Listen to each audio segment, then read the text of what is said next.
Hi guys, how's it going? Back for another thrift store roundup. I'm a real thrift store junkie. Just try to hit them whenever I'm out and about and passing by, and just kind of whip in real quick and see what's new. And between last Thursday and today, I found some pretty interesting stuff, so I figured I'd put together a quick video. First of all, not really a thrift store, but found a lot of good cheap stuff or free stuff there. It's the Second and Charles store here in town. And they've always got some interesting stuff, or usually in their interesting stuff in their free bin out front. And picked up a few things. First of all, a CD single from the Breeders on the 4AD label for the song Cannonball. So it's kind of interesting. Nice artwork on this. Yeah, not bad. Somebody originally paid $9.99 for this, 10 bucks. So I figured I'd pick it up for free, and not something I really picked up for the music, but I like the cover art. This is a Columbia Masterworks 10-inch by it's Andre Kostelanetz. So this is eight all-time hits. But I really like the cover design. It's by a guy named Alex Steinweiss, who did a lot of work for Columbia back in the back around this era, the kind of the 10-inch era. So a lot of really neat covers on these little 10-inch here, the Columbia Masterworks series. I just kind of like the way he uses the different fonts. He's got the big giant 8 here, you know, it's 8 all-time hits, and you got the shadow under the 8. And he uses like the little black LP logo, the little circular logo as the point on the exclamation mark. It's kind of neat element. It's not one of his best designs, but typical of his graphic design work. So I don't know if I'll keep the record. I might just ditch the record. I'll give it a quick listen. But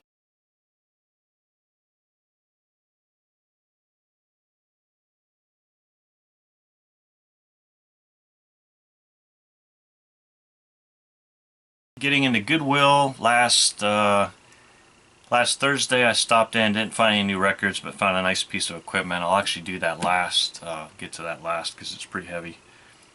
Yesterday I hit the Goodwill again, and they had some newer records. I actually stopped in, and as soon as I got in, I ran into a guy who used to run a record store here in town, and I was real heavy into jazz records. And one of the things I remember about his shop is he used to carry a lot of Pablo records, stuff from the Pablo label. And at the time, I was mostly into kind of like free experimental jazz, John Coltrane, Pharoah Sanders, Alex Coltrane, Don Cherry, things like that. So the Pablo Records label, I was aware of it, but I wasn't really that interested in it. But I bring that up because we talked for about 10 minutes about, you know, where we'd had luck finding things. He's always digging around thrift stores, and I run into him a lot. And he's telling me he didn't really find much worthwhile there at the store.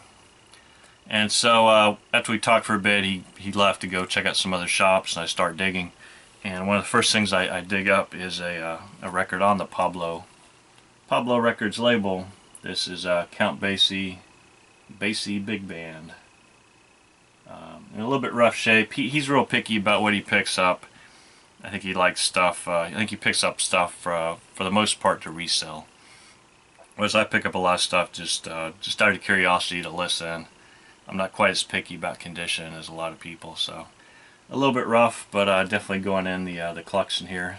I always like to pick up stuff on the Pablo label when I see it. And some Charlie Parker. This one, a compilation off the Everest Records label. Everest put out, I think, mostly classical music, but this one, they had a series called the Archive of Folk and Jazz Music. So that's what this is from. This is Charlie Parker Volume 3, and it's in fake stereo. I'm sure this stuff was not recorded in stereo originally. The Dolby system. But yeah, I don't really have any Charlie Parker in my collection on vinyl, except a couple of 78s from the Savoy label. So yeah, kind of cool. And you know, I like to take advantage at Goodwill. They have, you can buy 3 records for $1, or you can buy 10 records for $2. So if I can, I like to pick up 10 records, and I'll pick up stuff sometimes just for fun. I'll listen to it once and then donate it back, or re-gift it or something. So sometimes I pick up stuff that, you know, I don't really need for the collection, but I've got this one for the Frank Sinatra collection. I've got some of his stuff. I may or may not keep this. It's not in that great a shape, but Strangers in the Night. It's an early mono pressing on reprise. And getting into some kind of later, I guess more smooth jazz, more, I don't know, kind of funky smooth jazz. This is Bob James, All Around the Town Live. And yes, this is two records set on his own Tappan Zee imprint. He did with Columbia Records. And so it's recordings from 3 places: the let's see, the Bottom Line Jazz Club, Town Hall, and Carnegie Hall. So different lineups of musicians at each location.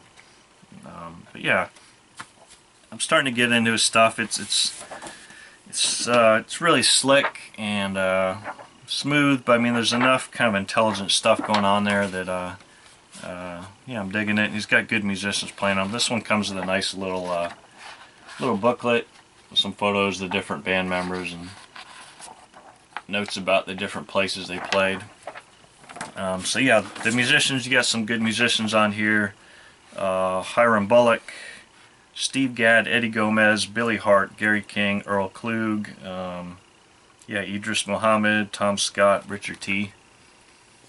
Pretty good guys. Yeah, this one, this guy from the record store, he mentioned that there was one record that kind of intrigued him that was on the Sheffield Lab label, a audiophile label, but he said it was too beat up for him. But I dug it out and made it one of my 10 records. This one by Dave Grusin, called Discovered Again. So Grusin, I guess a piano player. He was the co-founder of the GRP label. If you collect jazz, you probably you've seen stuff put out, the Impulse reissues, I think from the late 80s, early 90s, that were put out by GRP.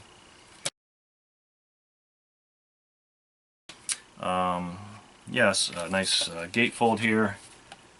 But I was kind of interested just to see what the whole Sheffield Lab thing was about, what it sounded like, all that. A little scuffed up, a few kind of ticks and pops here and there, but overall really nice, really clean, transparent sound. Yeah, like they say, like you're there in the studio, recorded. It says recorded live from the studio, direct to master disc. So kind of interesting. Some good players on here: Ron Carter on bass, Lee Ritenour on guitar. And more jazz. I didn't have anything by this guy. I see him a lot in the VC, and heard about him, seen him around forever, so I figured I'd pick it up. Jean-Luc Ponty, Enigmatic Ocean. And I just popped it on real quick yesterday to give it a quick listen. Pretty good stuff. This one from '77, and it's got Alan Holdsworth on lead electric guitar, which is pretty cool. I'm a big Alan Holdsworth fan. So, right up my alley. And kind of into the smooth jazz thing, although this guy started out with a more, a different sound, I guess just say. I'm not going to say it's a better sound, different sound. This is kind of later in his career. I did some stuff on the Impulse label, this one on the ABC label. I guess after Impulse Records had kind of gone dormant, or maybe it just wasn't appropriate for the Impulse label at the time. This is from '77, so it may have been after Impulse was kind of done. But yeah, John Clemmer on tenor sax, Echoplex, and phaser. And I don't recognize many of the other musicians, but yeah, I figured, you know, for 20 cents I'll give it a shot. I got some of his other records and really enjoy those. And the last LP from that day at Goodwill, this one in really nice shape. It's Vangelis, or Vangelis, Opera Sauvage. Whoa, why'd it get all fuzzy? And this one in really nice shape. Like I said, it's yeah, still got the original plastic inner. That helps a lot to keep the record from getting all scratched up. Popped this on yesterday, and the first track kind of was a little bit jarring because the sounds, the synth sounds, and kind of a little bit of rhythm or whatever, had a very 80s sound to it. It reminded me of like Jeff Downs, the guy who played keyboard for Asia. He put out a double LP solo piece called like the Light Program or something like that, and so a lot of the same kind of mid to late 80s synth sounds as the first track, and I guess a pretty famous track called Hymn. But the second track, Rev, I'm not sure how to pronounce that, kicked in. It was really nice, silky, shimmering sound. Reminded me of like Harold Budd, like his albums he did with Brian Eno, The Pearl, and Plateau of Mirror. Really relaxing stuff, so I'm definitely going to go back and revisit that album. That's probably going to be a keeper for sure. And then I kind of had a little toss-up, a couple of wild cards. I needed 2 more records, and there was actually a record on the GRP label by Dave Valentin, but I wasn't really sold on that, so I picked up a couple 7-inch singles. First of all, by the Style Council, Paul Weller's band After the Jam. This one called My Ever-Changing Moods. Nice cover there, picture sleeve. And then the B-side called Mix Company, which is a really nice, funky instrumental jam with a, I guess Mick, I can't read his name, Mick, playing organ on this one. Really good stuff, really funky, jazzy kind of instrumental jam on the B-side. I really like the B-side on this. And then the this one just kind of a blind buy, but I really like the photo on the cover.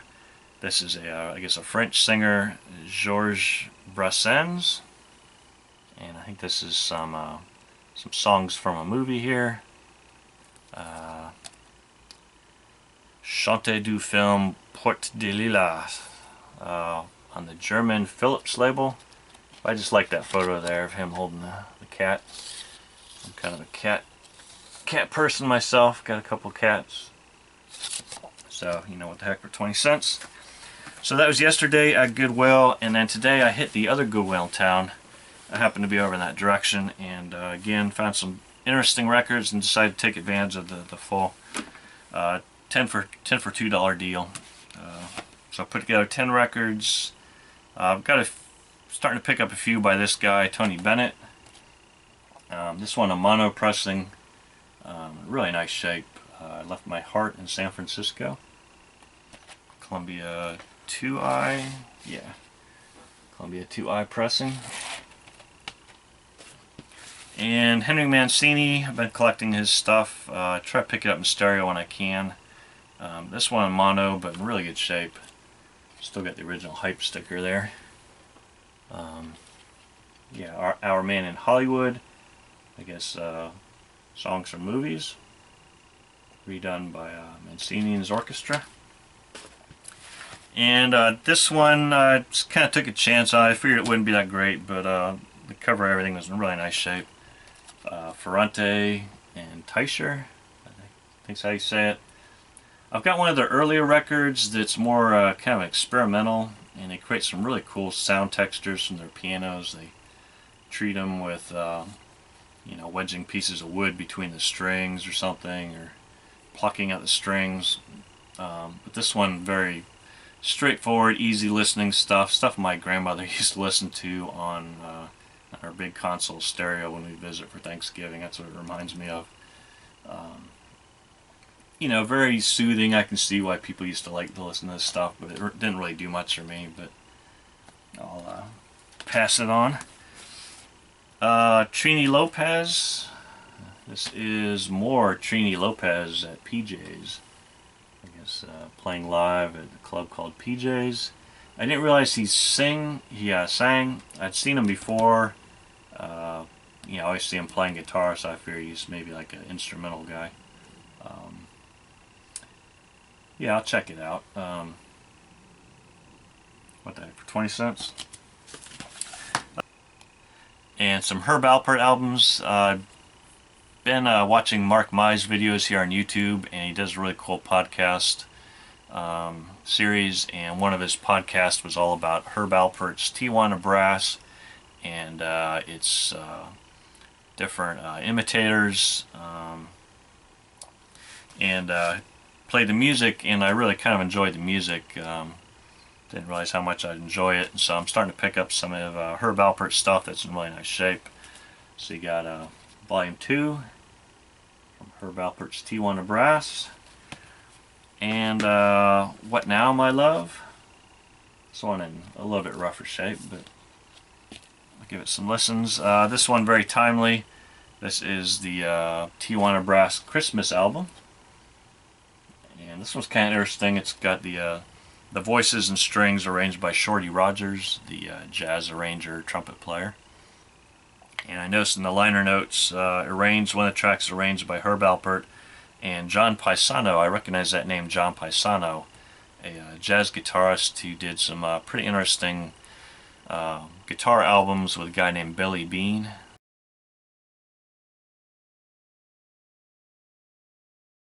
And then one of the bands that came out to kind of rip off the Tijuana Brass here. This one on the Custom label, which I guess had previously been Crown Records out of LA. This is the Mexicali Brass with Jingle Bells. Which is kind of interesting because it came out like 3 years before the first Tijuana Brass Christmas album, at least according to Discogs. And then finally a couple records off the Pickwick Grand Prix series. Pickwick was another budget label, and these two are reissues of stuff from different labels. First of all, from Earl Bostic, the saxophone player, alto sax player. This one called Wild Man. It says stereo, it's fake stereo. These are old recordings that were definitely not in stereo. These are recordings from the Gotham label. Earl Bostic, I guess, originally started out as a jazz player and then went into more kind of R&B type music, but definitely had a very strong jazz influence in his playing. And at one point, I think about 1952, John Coltrane joined his band and toured with him and maybe recorded with him, but was a big influence on Coltrane apparently. But yeah, he played the alto sax, but he could make it sound like a tenor sax, or even play some really high notes and bring it out and make it sound like a trumpet. Interesting player. These tracks, like I said, were off the Gotham label from between 1946 and 1948.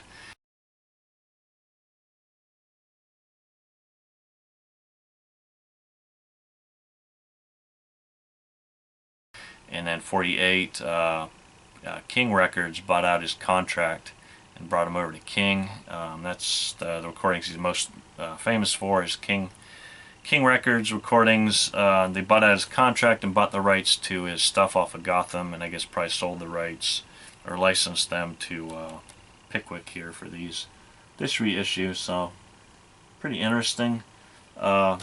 Just digging around the internet, I found a neat clip of him from an appearance in a Step and Fetch It film, a black and white film, where he's kind of playing in the band that's providing the music for the skit, but he takes a quick solo on his sax. Richard, can't get him up. Richard, can't get him up. Richard, can't get him up. Lazy Richard can't get him up. I'm dead, man.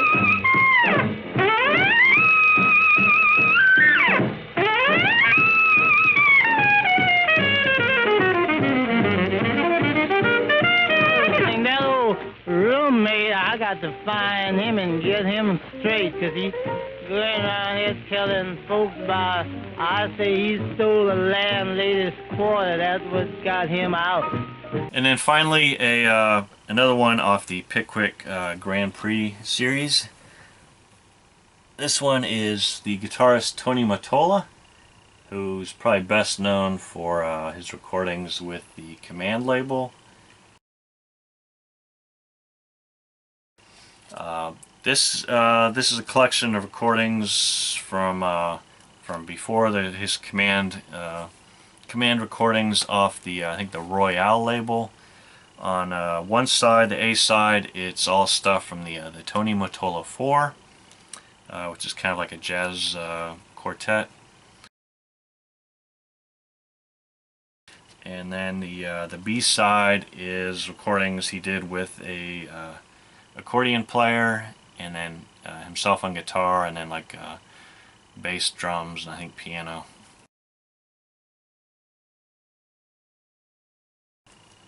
So some interesting early recordings from Tony Mottola. Alright, and then finally, I mentioned I picked up a piece of equipment last Thursday when I was in Goodwill. Had gone in, dug around, didn't really find anything new on the vinyl or the CDs, so went looking through their different equipment. Every once in a while they get some interesting equipment in. And sure enough, looking on the shelves, and saw an old Silverface looking back at me. So this is a heavy one here. This is a Fisher. This is from, I think, 1977. Found the catalog from Fisher online.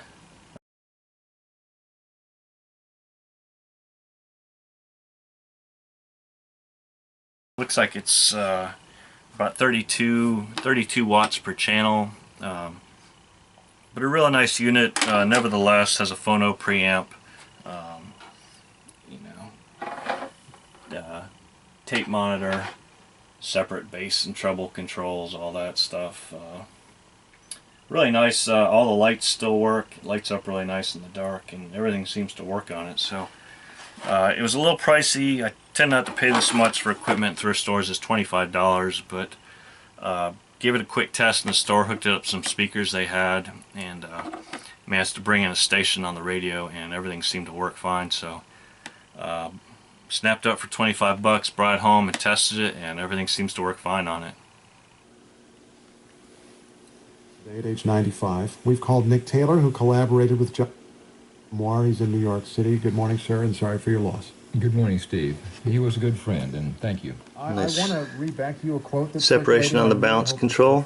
Quote. John Glenn saying, "As I hurtled through Treble. space, one thought kept crossing my mind. Every part of this rocket was supplied by the lowest bidder." Bass. I expect that's true. He had his feet on the ground, even though he was in space, and that's the kind of thought he would have had. What was that moment like for the country in 1962? People gathered outside department store windows to look at the TVs. Switch to the see what was aux going input. on.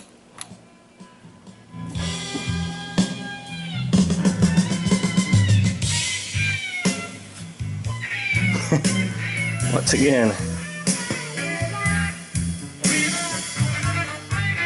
Checking out the music.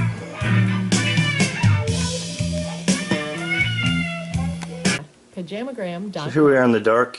You can see it lights up really well. It's Morning Edition from NPR News. I'm Rachel Martin. And I'm Steve Inskeep with an epic American sound. Godspeed, John Glenn. So those are my recent finds in the thrift stores. Like I said, I'm a thrift store junkie, and when I get bored or just kind of bummed out a little bit, I'll just kind of hit the thrift stores and dig around to kind of relax. And if I find some good stuff, it kind of lifts my mood. So that's my thing. Thanks for watching, and I'll see you next time.